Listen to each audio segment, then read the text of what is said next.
Good morning, everyone. So today we are at a very crucial positions. We are over the Badami sandstone. We can say this is the Cape Temple Arenites. But the intriguing feature is here that we are having some lateritic features, and the soil is little bit of laterite. So here we can see laterite was not that much important during previous time, but now it is quite important because sometimes laterite hosts a significant amount of vanadium. So as the critical mineral mission plan is going on for India, the exploration of laterite are also crucial because these are quite enriched in vanadium.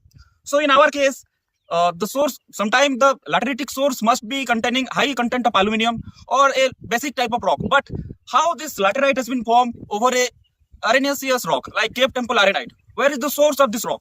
So this kind of question always arise, and we trying to answering those questions. This laterite are formed because of rhythmic fluctuation of groundwater and some zones. There are few zones in laterite. The upper zone is called as duri crust, then semi-indurated and motile zone. So that upper part of these laterite are quite rich in vanadium.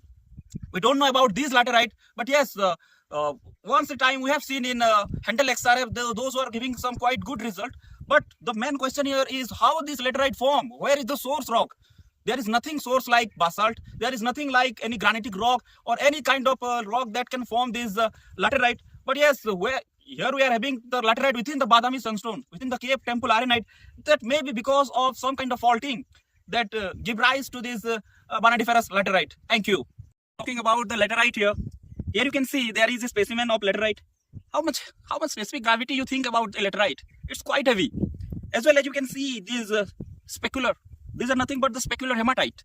And you can see the iron content also high in this rock.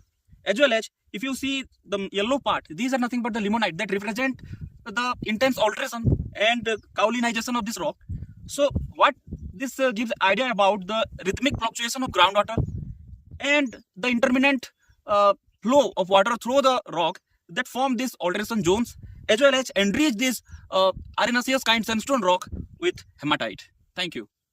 So see the rock features, see the superficial features of this groundwater weathering. You can see some boggy nature inside this laterite. These are the alteration features of the groundwater and the surface water. But when you see this circular part, here there are many circular parts.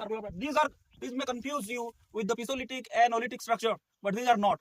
These are alteration halos, alteration zone that has been formed because of this groundwater action and presence of the clay mineralization.